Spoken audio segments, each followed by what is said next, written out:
Hi everyone, welcome back. We've got a brand new story to share with you. So let's begin. My name is Philip.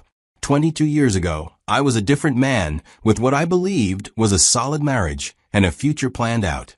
I worked as a construction foreman, putting in 12 to 14-hour days, sometimes 6 days a week.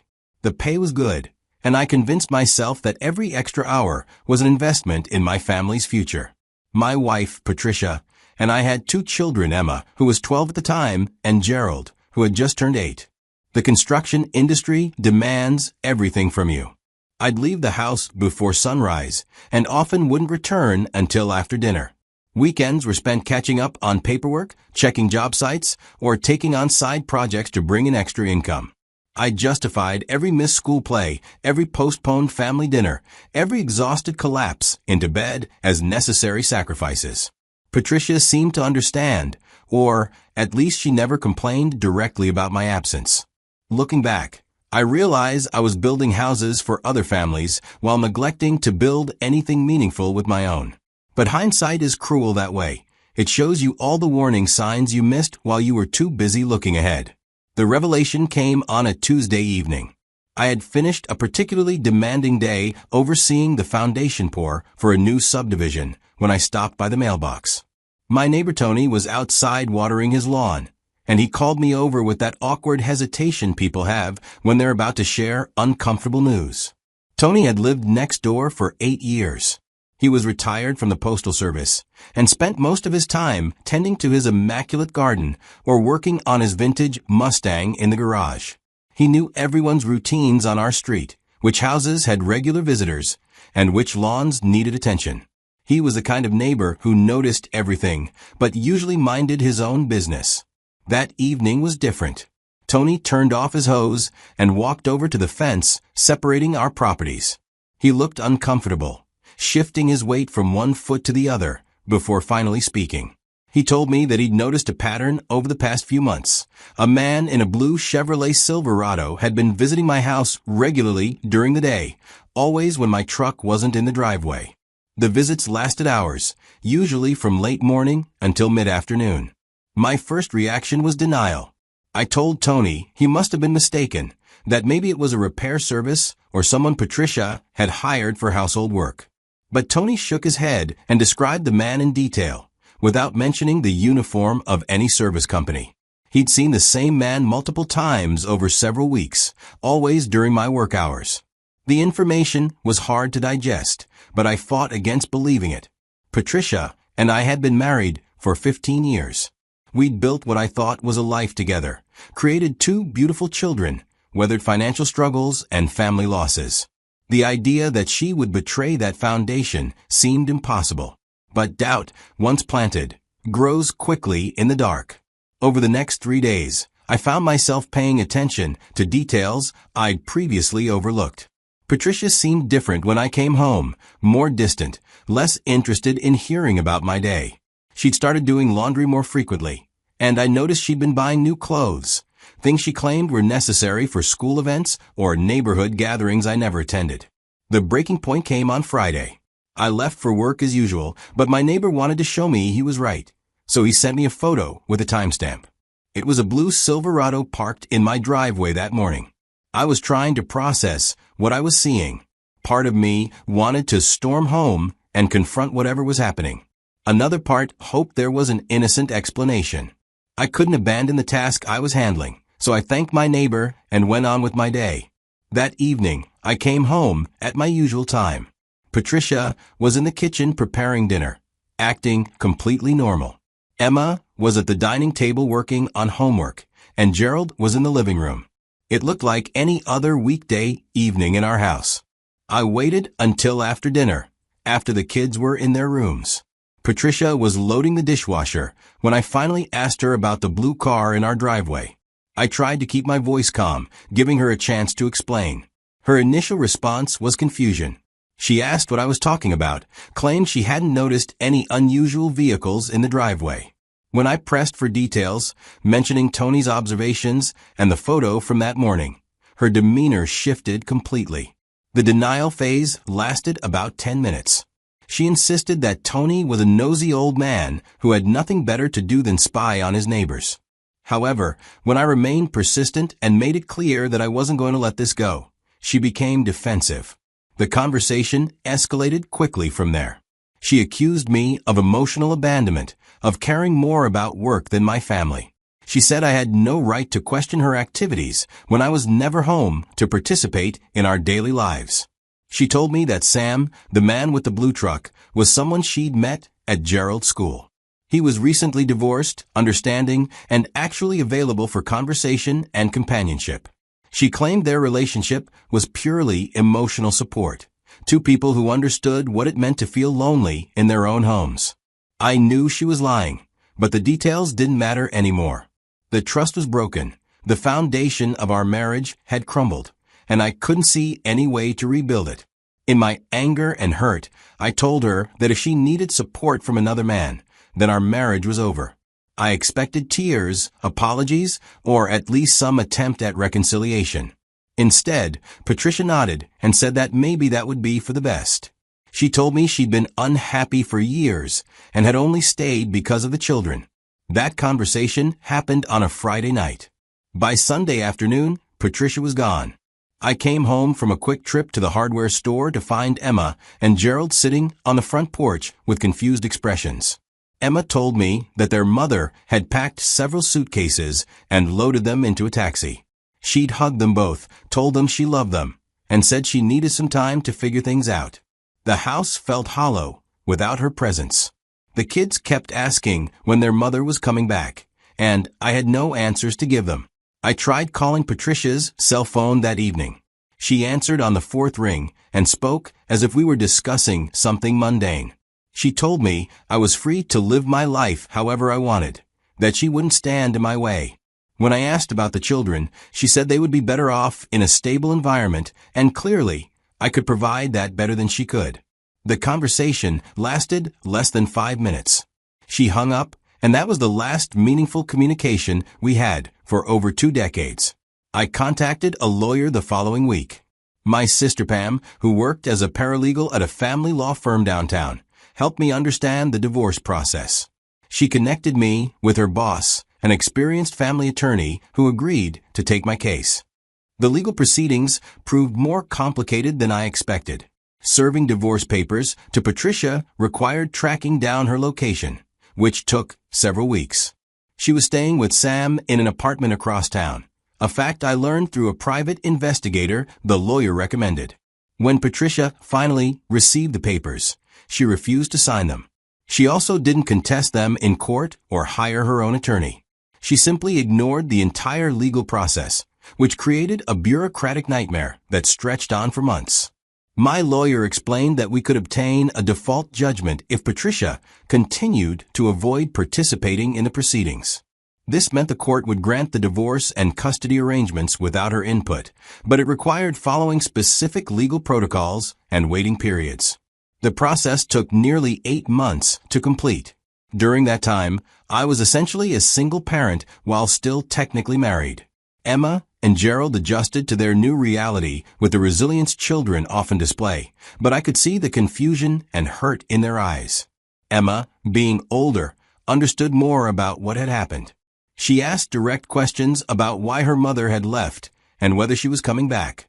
I tried to be honest, without damaging her perception of their mother entirely. I told her that sometimes adults make decisions that hurt other people, and that her mother was dealing with problems she couldn't handle properly. Gerald's response was different. He became quieter and started having nightmares. He would wake up crying and ask if I was going to leave, too. Those moments broke my heart in ways I hadn't known were possible. Managing work and single parenthood required completely restructuring my life. I reduced my hours as much as possible without jeopardizing my job, which meant taking a significant pay cut. My boss, understanding the situation, allowed me to adjust my schedule so I could drop the kids off at school and be home earlier. My sister Pam became invaluable during this period. She picked up Emma and Gerald from school 3 days a week and watched them until I finished work. My mother, who lived 2 hours away, drove down every other weekend to help with household tasks and give me brief breaks from the constant responsibility. The financial strain was immediate and severe. Patricia had contributed to our household income through her part-time job at a local insurance office, and losing that income while simultaneously taking on legal fees created serious budget problems. I had to refinance our house to cover the attorney costs and create breathing room for daily expenses. But the emotional challenges were far more difficult than the financial ones.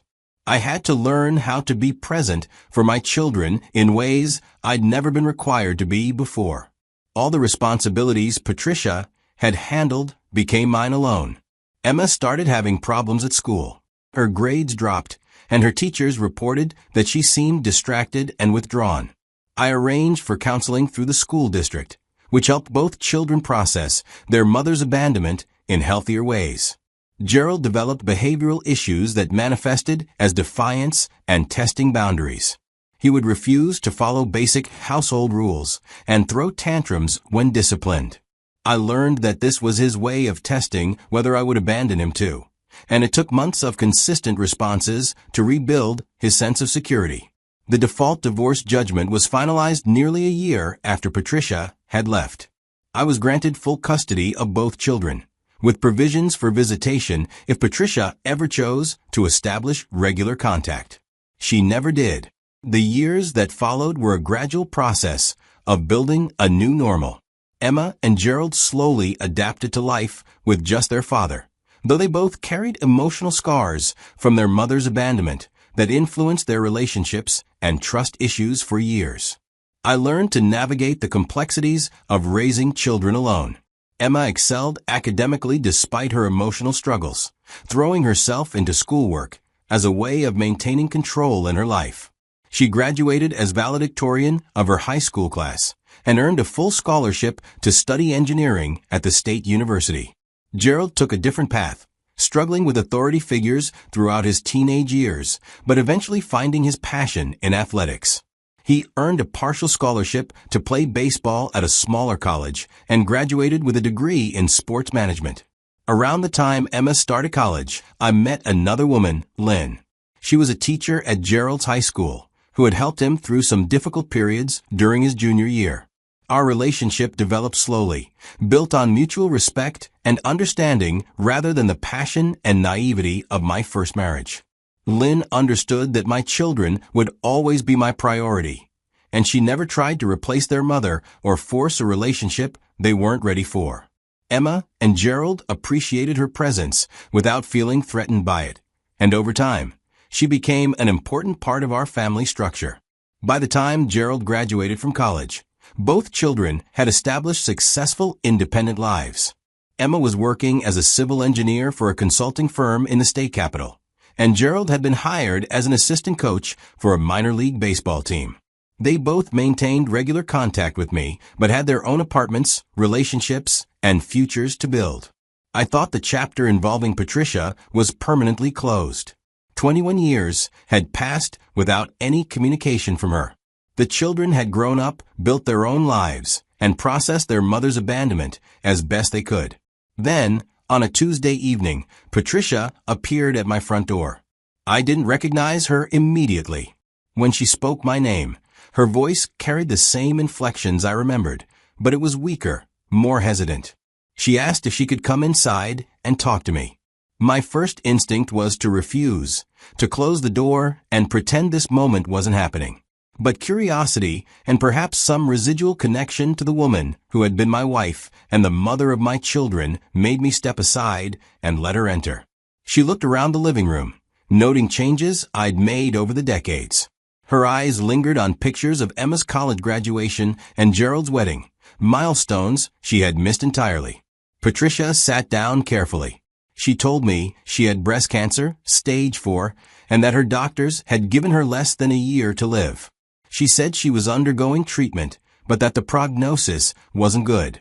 She began explaining what had happened after she left. Her relationship with Sam had deteriorated quickly once they were living together full-time. He was an alcoholic, something she hadn't fully understood when their relationship was limited to afternoon visits while I was at work. His drinking led to emotional abuse, then physical violence, and eventually complete financial control over her life. She had tried to leave him multiple times, but had nowhere to go and no resources of her own.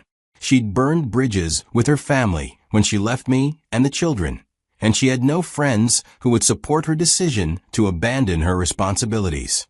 The abuse escalated over the years until she was essentially a prisoner in Sam's apartment. He monitored her activities, controlled her access to money, and threatened violence if she tried to contact her children or me. She said she thought about us constantly, but convinced herself that we were better off without her. Sam died of liver failure 3 years ago, and Patricia had been living alone since then, working minimum wage jobs and trying to rebuild some semblance of independence. The cancer diagnosis came 18 months ago, and the medical bills had consumed what little savings she'd managed to accumulate. She told me she wasn't looking for forgiveness or trying to justify her choices. She said she understood that her actions had been unforgivable and that she had forfeited any right to be part of our family. But she wanted to make peace with the past before she died, and she hoped to see Emma and Gerald one more time. I listened to her entire story without interrupting. When she finished, I told her that while I appreciated her honesty, I wasn't the person she needed to seek forgiveness from. If she wanted to make peace with the past, she needed to speak with Emma and Gerald directly. She asked if I would help arrange meetings with them, and I explained that they were adults who could make their own decisions about whether to see her. I gave her their phone numbers, but made it clear that I wouldn't advocate for her or try to influence their choices. Over the following weeks, Patricia contacted both Emma and Gerald. I learned about these conversations through my children, who called me to discuss their mother's reappearance and ask for my advice about how to handle the situation. Emma's response was direct and uncompromising. She told Patricia that she had needed a mother during the difficult years of adolescence, during college stress, and when she was building her career. She said that Patricia's absence during those crucial periods couldn't be forgiven with a deathbed confession, and that she had no interest in developing a relationship now. Gerald's conversation with his mother was longer, but reached the same conclusion. He told her about the behavioral problems he developed after she left, the trust issues that had affected his relationships throughout his 20s, and the therapy he'd needed to process her abandonment. He said he was glad she was seeking peace, but that he couldn't provide the absolution she was looking for. Both Emma and Gerald asked me how I felt about their decisions, and I told them I supported whatever choice they made. Patricia had been absent during the years when they needed her most, and they had every right to prioritize their own emotional well-being over her desire for reconciliation. Patricia called me one final time after speaking with both children. She thanked me for giving her their contact information and said she understood their decision not to see her. She told me she was grateful that I had raised them to be strong, independent people who could make difficult choices and stick by them. She also thanked me for not turning them against her during the years after she left. She said she had expected them to be filled with hatred toward her, and she was surprised that their rejection was based on principles rather than anger. I told her that I had forgiven her years ago, not because her actions were forgivable, but because carrying anger and resentment would have damaged my ability to be a good father. I explained that forgiveness was a choice I made for my own peace of mind, not a gift I was giving to her. That conversation happened 6 months ago. I learned through Pam, who had maintained some distant connections to mutual acquaintances, that Patricia passed away last month. She died in a hospice facility, alone, which I found sad despite everything that had happened between us. I called Emma and Gerald to inform them of their mother's death. Neither expressed regret about their decision not to reconcile with her, but both seemed relieved that her suffering was over. We didn't attend the funeral, which was a small service arranged by the hospice staff. Looking back on the entire experience, I don't regret the choices I made or the way I handled Patricia's return. My responsibility was always to protect and support Emma and Gerald, and I believe I did that successfully despite the challenging circumstances. The years of single parenthood were difficult, but they taught me lessons about resilience, patience, and unconditional love that I wouldn't have learned otherwise. Emma and Gerald became my closest relationships, and the bond we developed during those challenging years remains strong today. I sometimes wonder what would have happened if I had handled the initial discovery of Patricia's affair differently, or if I had been more present during the early years of our marriage. But those questions don't have meaningful answers, and dwelling on them serves no productive purpose. What I know for certain is that the experience taught me the importance of being present for the people who matter most, of choosing forgiveness for my own peace rather than as a gift to others, and of supporting my children's autonomy even when their decisions are difficult to accept. Emma and Gerald have both built successful lives and healthy relationships despite the trauma of their mother's abandonment. They learned lessons about commitment, responsibility, and the importance of being present for the people who depend on you. In some ways, their mother's absence taught them things about strength and resilience that her presence might not have provided. Today, I'm grateful for the life we built together despite the challenging beginning. The experience taught me that families are defined by presence and commitment rather than biology or legal documents, and that love is demonstrated through consistency and reliability rather than dramatic gestures or emotional appeals. The most important lesson I learned is that forgiveness is a process, not a single decision, and that it's possible to forgive someone while still maintaining healthy boundaries. I forgave Patricia for my own peace of mind and to model healthy emotional processing for my children, but that forgiveness didn't obligate me to welcome her back into our lives or to encourage my children to do so. Emma and Gerald made their own decisions about their mother based on their own experiences and emotional needs, and I supported those decisions because respecting their autonomy was more important than any abstract notion of family reconciliation. In the end, we became a stronger family because of the challenges we faced together, and that strength has continued to serve us well in all the years since.